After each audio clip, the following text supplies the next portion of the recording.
Subo a essa tribuna um dia após eleições suplementares que aconteceram ontem em alguns lugares no Brasil, no Tocantins, para governo do estado do Tocantins, e mais de 20 prefeituras espalhadas no Brasil inteiro.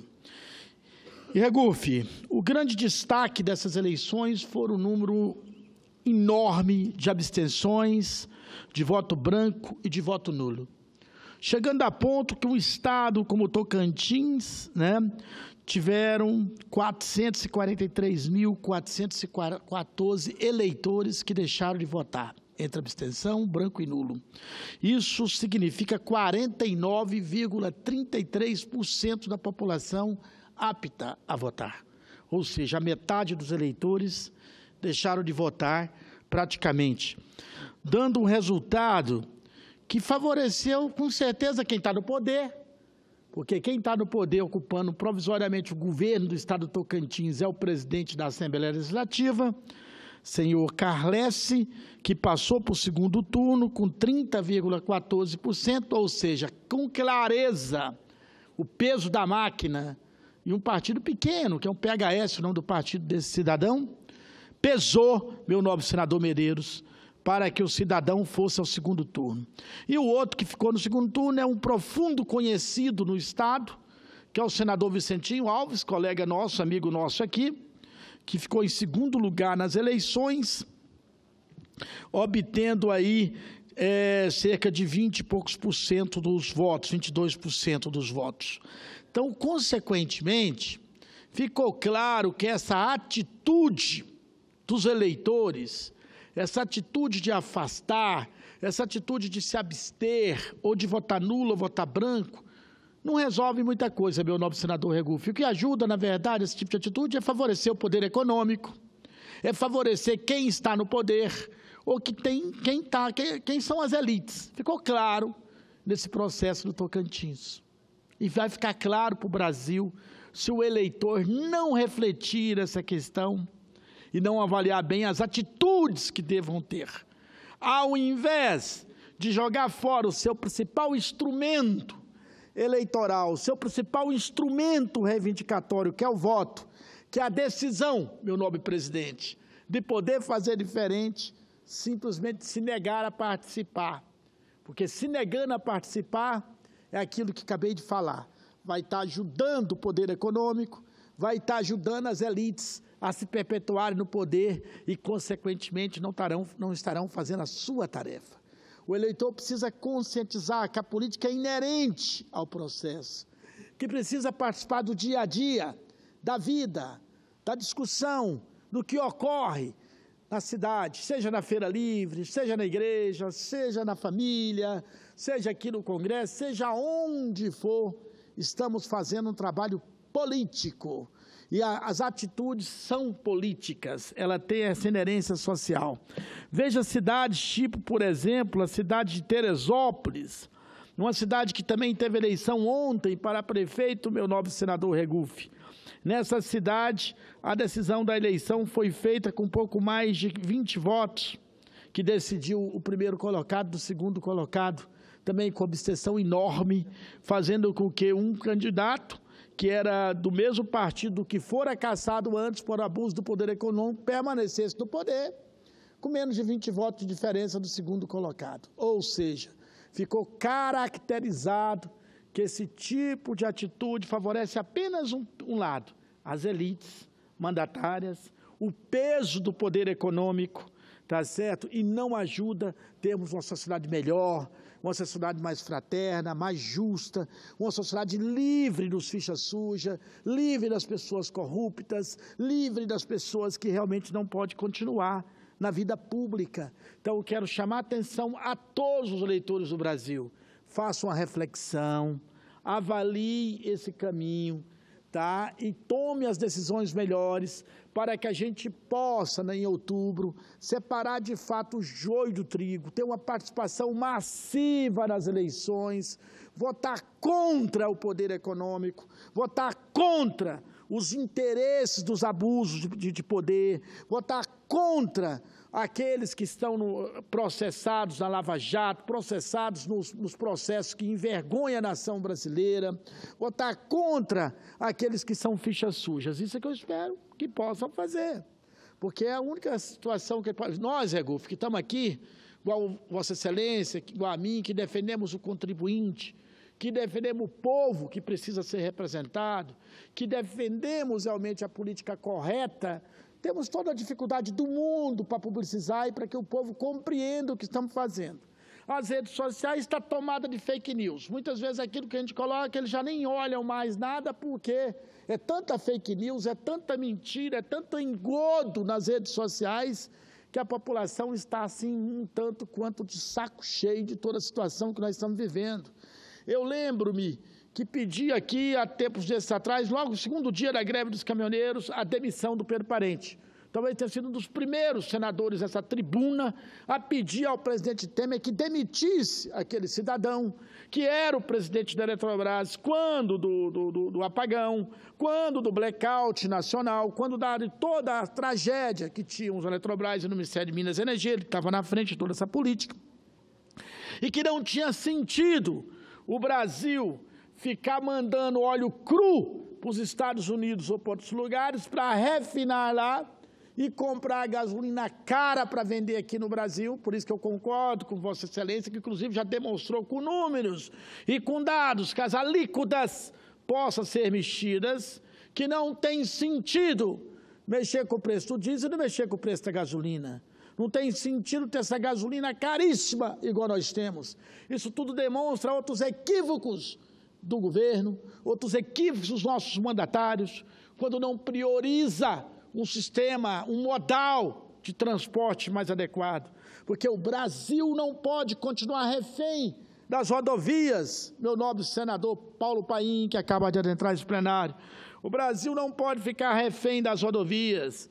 Eu acabo de chegar de um país onde o transporte ferroviário é maravilhoso, onde vai de norte a sul desse país, sem nenhum problema com relação ao transporte rodoviário. Olha que é um país que tem todo tipo de problema de acidental, de escapas, montanhas, etc. Tal, que é a Itália, por exemplo. Você pega do norte a sul da Itália, vai para onde você quiser, de transporte ferroviário rápido, eficiente, e um transporte que funciona de verdade. E nós temos um Brasil imenso, cheio de planícies, com a superfície que beneficia toda essa questão de termos uma malha ferroviária, tanto na área de carga, quanto na área de transporte humano, e nós não utilizamos isso da forma eficiente. Temos rios importantes, como o Rio São Francisco, o Rio Araguaia, o Rio Tocantins, o Rio Paraguai, o Rio Uruguai, todos esses rios que podia, todos o Amazônia, que podia estar sendo melhor utilizado para fazer nosso transporte fluvial, hidroviário, e não temos o investimento adequado nessa área. Temos um litoral que favorece todo o transporte de cabotagem, de Chuí, lá em cima, de Chuí a Belém, tudo poderia ser transportado via marítimo, tudo muito mais barato, tudo em melhores condições. O Brasil não investe no transporte de cabotagem. Temos uma situação totalmente favorável e prefere ficar preso às velhas formas, rodovia, rodovia, rodovia, causando, meu nobre senador José Medeiros, prejuízos enormes na safra que é colhida no seu estado, que poderia ter muito menos perda com transporte mais viável, seja nas balsas ou seja nos trens, para poder levar toda essa produção para ser exportado. Então o Brasil precisa mudar essa cultura.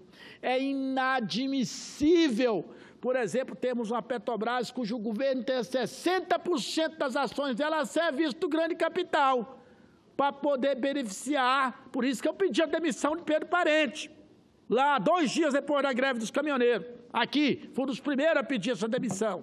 Está registrado aqui.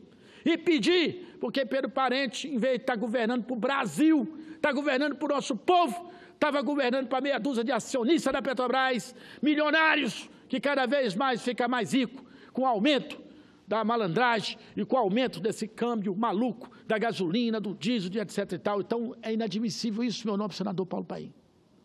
No governo Lula, o senhor lembra, foram 8 aumentos de diesel durante o período. Foram 9 aumentos de combustível de gasolina.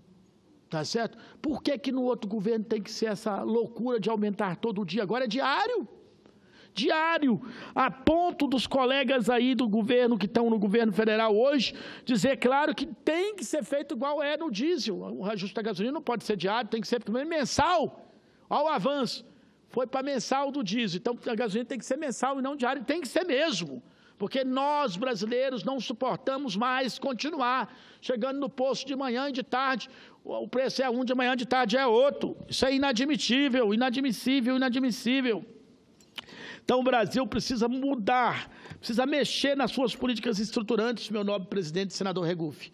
Isso só vai ser conseguido com a conscientização da população, só vai ser conseguido com o nosso povo, senador Paulo Paim, fazendo o debate público, participando do dia a dia, participando das instituições, participando dos sindicatos, participando das associações, participando dos partidos políticos, participando de igreja, participando do dia a dia, do debate da sociedade, sendo vigilante, cobrando o investimento correto dos seus impostos. Eu me orgulho de ser colega aqui do nobre senador Regufe, um senador trabalhador, um senador íntegro, um senador que não perde tempo de defender o contribuinte sempre, nunca apoiou aqui um aumento sequer de imposto, igual a mim também, nós sempre votamos contra o aumento do imposto, porque nós estamos aqui para trabalhar em prol do contribuinte. Somos servidores do público, tanto eu, quanto o senador Regufe, quanto Vossa Excelência, senador Paulo Paim, quanto o novo senador Zé Medeiros, que também é um servidor público igual a mim. Nós, como servidor público, somos servidor do público, é o nosso grande patrão. Por isso que nós temos que trabalhar em prol do contribuinte. Meu nobre senador Paulo Paim, uma parte para Vossa Excelência. Fica senador Hélio José, mas é para cumprimentar Vossa Excelência. Vossa Excelência é daqueles que vai numa missão para o exterior e traz informação para o plenário, como eu trouxe agora, né? Vossa Excelência está apresentando sugestões, sistema de metrô, sistema de trem, sistema fluvial, aproveitando nossos rios, enfim, nossa praia, como você disse muito bem, os portos que nós temos nesse país. Isto, em nenhum momento, depõe contra os caminhoneiros. Os caminhoneiros fizeram greve porque não tinha mais jeito, Vossa Excelência destacou bem. Aumento de diesel, gasolina, gás. Está aí uma ameaça que o gás vai aumentar de novo amanhã. De novo, senador. E um aumento, pelo que eu vi, super abusivo. Eu vou esperar amanhã, não vou citar agora, que como tem muito fake news, estou acreditando que é fake news, e dizer que vão aumentar nessa proporção, que é o dobro da inflação do ano, é o que está nas redes aí. Espero eu que não seja verdadeiro. E está faltando gás ainda. Eu dizia outro dia, que eu repeti, e tenho certeza, o aval de Vossa Excelência, que ninguém... Tu acha que a população, então, para aqueles que duvidam, né? Não Vossa Excelência, Vossa Excelência concorda, acho que a população que chegou a 87,5% de apoio à parada dos caminhoneiros, estava feliz de estar naquelas filas enormes, né? Sem combustível, sem gasolina, sem nada, sem procurando. Assim mesmo estava apoiando. Estava indignado com o que está sendo feito nesse país, de aumentos praticamente diários. E Vossa Excelência foi mesmo. Eu estava aqui, até eu entrei na mesma onda, e onda positiva, eu diria, que o Pedro Parente tinha que sair mesmo, com essa política totalmente abusiva, de dizer, não, mas estou recuperando a Petrobras. Está recuperando coisa nenhuma. Está sugando do povo, entregando para os grandes acionistas da Petrobras, que hoje eu li um documento do engenheiro da Petrobras que mostra que a Petrobras é superavitária. E Vossa Excelência está mostrando com muita clareza isso e apontando alternativas. Eu queria muito que os presidenciáveis comecem a falar sobre isso também. O que eles pensam do transporte nesse país? Seja como for, eles têm que ter opinião, têm que ter posição, porque nós temos hoje que discutir um projeto de nação. É isso aí. E Vossa Excelência está contribuindo nesse sentido. Fica aqui meus cumprimentos a Vossa Excelência.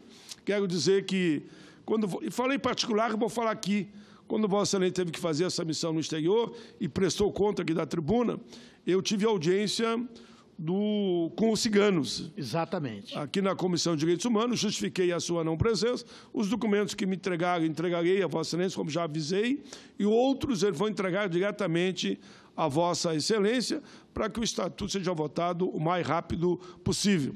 Eles confiam muito no seu trabalho. Vossa Excelência foi muito aplaudido naquela audiência pública pela forma rápida. Eu disse para ele que tem alguns dos estatutos que eu elaborei que foram 15 anos. Eles se assustaram.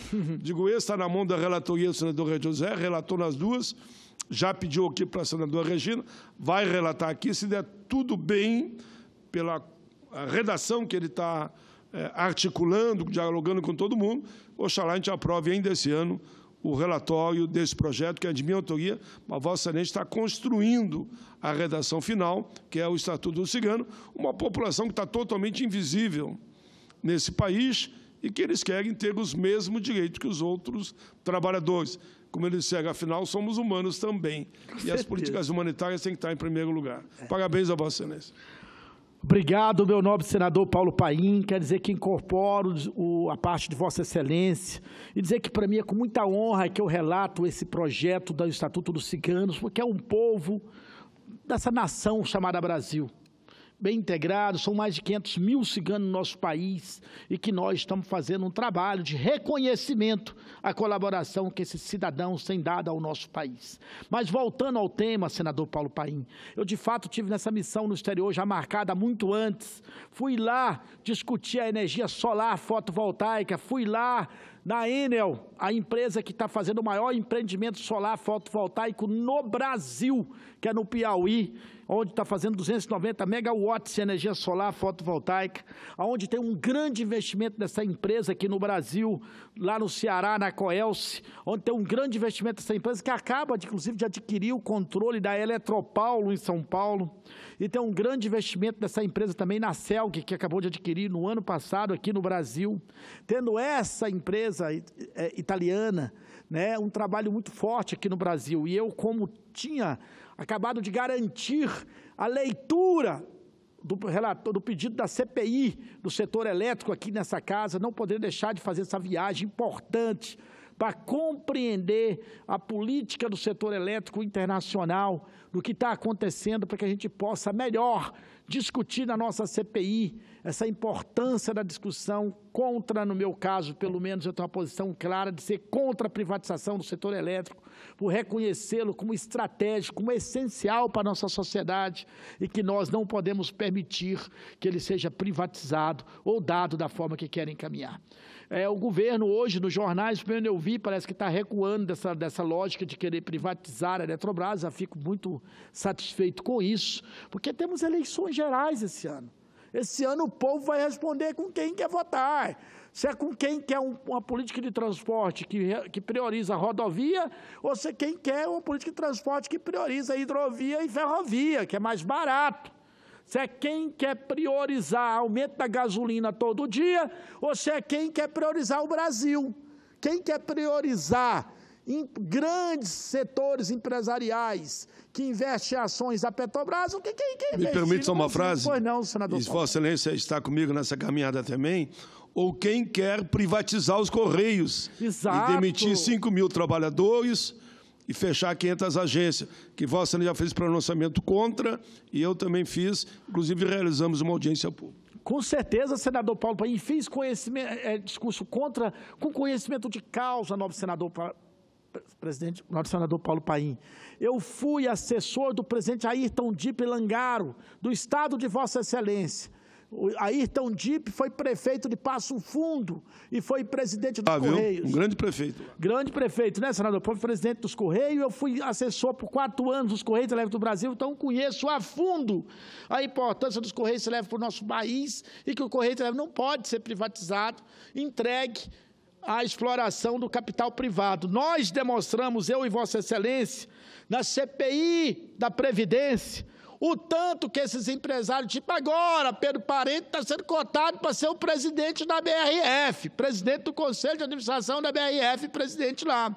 Olha que absurdo. Nós provamos que esses sonegadores de impostos, que não pagam a Previdência, e que a política errada do governo queria beneficiar essas pessoas, era contra os trabalhadores contra o direito das pessoas que necessitam da Previdência. E conseguimos provar por unanimidade nosso relatório e derrubar a PEC da morte, a PEC da reforma da Previdência. Não é isso, senador Paulo Paim? Pois é, então foi graças à presidência de Vossa Excelência, a relatoria que eu tive o privilégio de participar, conseguimos demonstrar para o Brasil todo o equívoco que seria a PEC 287, a PEC conhecida como PEC da morte, porque as pessoas trabalhariam a vida inteira e não conseguiriam aposentar, porque as pessoas, o governo, ao invés de receber dos grandes, dos poderosos que não pagam a Previdência, quer castigar os pequenos que pagam religiosamente a Previdência todo mês, todo dia no contra-cheque, todo final de mês. Então, é um absurdo uma coisa dessa. Graças ao nosso trabalho, nós conseguimos juntos, ao coletivo que esteve conosco nessa CPI, que aprovou por unanimidade a condição de demonstrar para o Brasil que seria equivocado. Meu nobre senador Regufe, pelo tempo que me foi concedido, relembrar que o principal motivo que me trouxe aqui foi exatamente deixar registrado que não vale a pena a abstenção nas urnas, não vale a pena o voto nulo e que não vale a pena o voto branco. Isso ficou demonstrado agora nas eleições do Tocantins, nobre senador Paulo Paim, que favoreceu o poder estabelecido e favoreceu as elites. Tá certo? Favoreceu as elites. A elite que está há muito tempo na política. Isso nada contra o senador Vicentinho, que está no segundo turno, um amigo, inclusive, nosso aqui, que eu tenho o maior 10, quero desejar, inclusive, que ele ganhe as eleições. Mas favoreceu uma elite política que convive o tempo inteiro no Tocantins, que era mais conhecido, e favoreceu o camarada de um partido desconhecido, que é o PHS, um cidadão chamado Carles, só porque está no governo atual, passou para o segundo turno com 30% dos votos, válido, e o senador Vicentinho com 22%. E 49% dos votos foram branco, nulo e abstenção. Imagina, senador Paulo Paim, o povo deixou de escolher o melhor, para deixar que a elite e que o poder econômico estabelecesse o resultado. E isso é que nós devemos ser contra as eleições de outubro, que ocorra isso. Muito obrigado, senador Regufe. Muito obrigado a todos que me ouviram. Obrigado, senador Paulo Paim, pela parte. Obrigado, senador Medeiros. Obrigado, Brasil. Muito obrigado.